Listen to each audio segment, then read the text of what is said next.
Les aventures de Pangolin et Chauve-souris la jungle. Épisode 5. Tous deux attendent au bord la tombée de la nuit.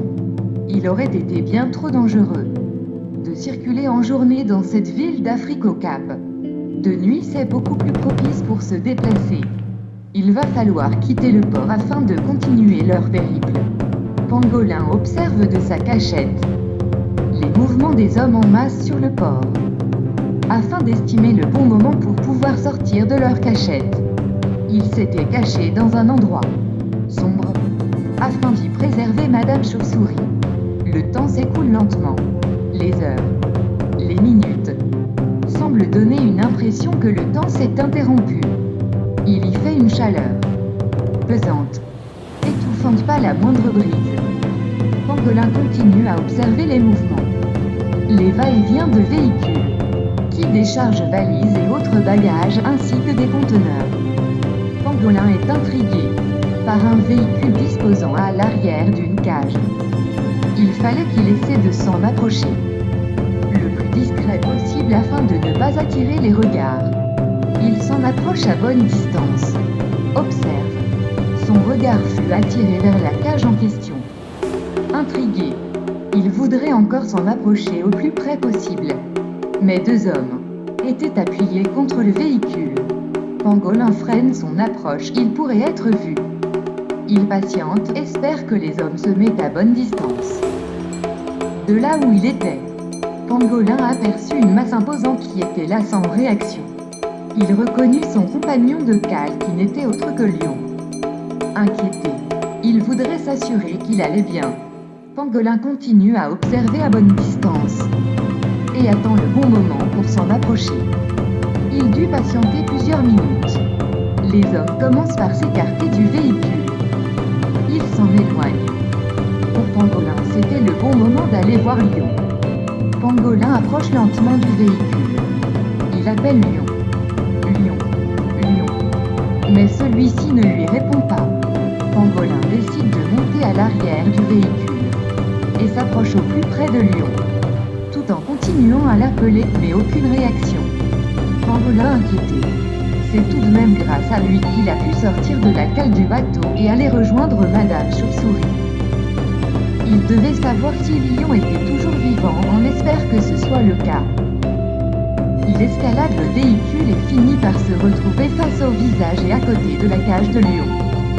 Il ne cesse de l'appeler mais pas de résultat. À l'aide de ses pattes, il essaye d'ouvrir la cage, mais celle-ci était bien fermée. Il se rappelle ce que Lion lui avait dit pour pouvoir l'ouvrir, il y fit de même. Mais sans aucun résultat, la cage était trop bien fermée, voire bien plus sécurisée. Il aperçut une sorte d'objet en acier qui bloque le loquet. C'était sans espoir, impossible d'ouvrir. Pangolin doit user d'idées afin de faire réagir Lion. Il en sortit sa langue, longue et gluante, et lèche le museau de Lion. Lion finit par émettre quelques petites réactions.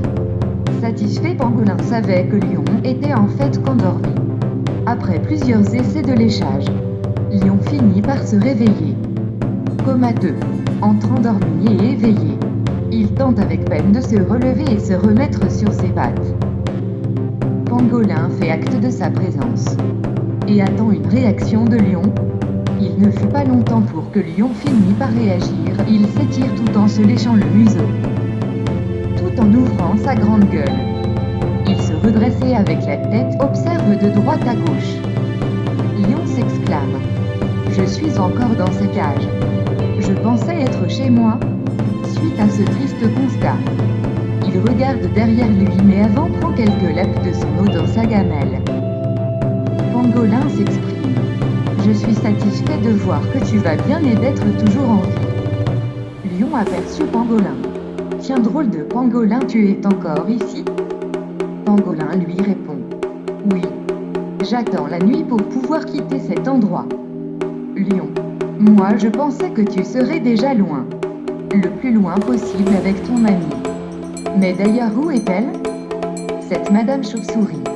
C'est bien comme ça que tu l'appelles? Pangolin. Elle n'est pas très loin d'ici. Elle hiberne à l'ombre dans un endroit sombre. C'est pour cela que je dois attendre la nuit, pour ne permettre de quitter ce lieu sans risque, Lion dit. As-tu vu où nous sommes? Ça va être compliqué pour toi et ton ami de quitter le port.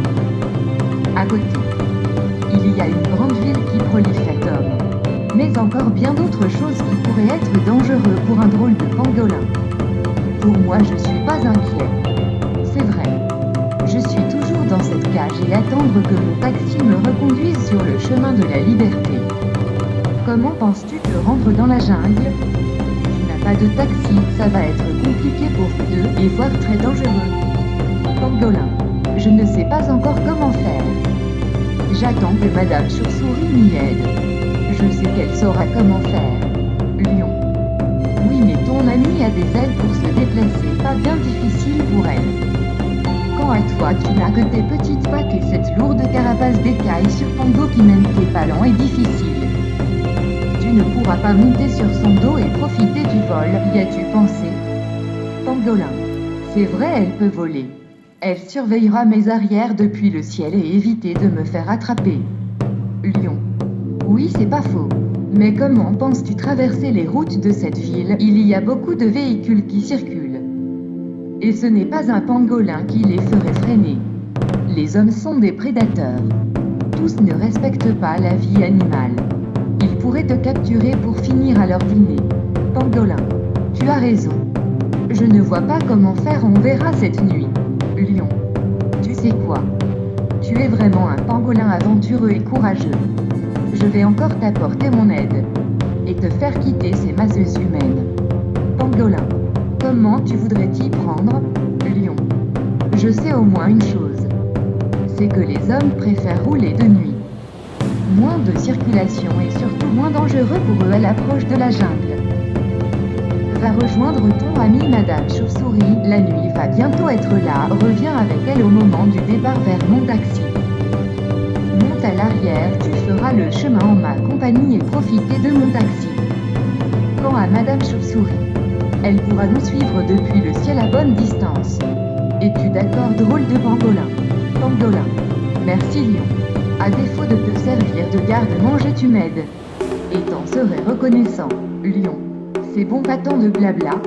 Pangolin s'exécute et va rejoindre Madame Chauve-souris, qui était enfin sortie de son état d'hibernation. Elle aperçut Pangolin. S'exclame. Je ne te voyais plus. Je me suis inquiétée. Pangolin. Pas le temps de flâner. Il nous faut partir d'ici, suis-moi, il faut nous rendre dans la jungle. Pangolin explique à Madame Chauve-souris le plan pour se rendre en jungle. Tous deux s'exécutent, Pangolin monte à l'arrière du véhicule et Madame Chauve-souris vole à bonne hauteur. Ils démarrent et se dirigent dans de bonnes conditions à destination de la jungle.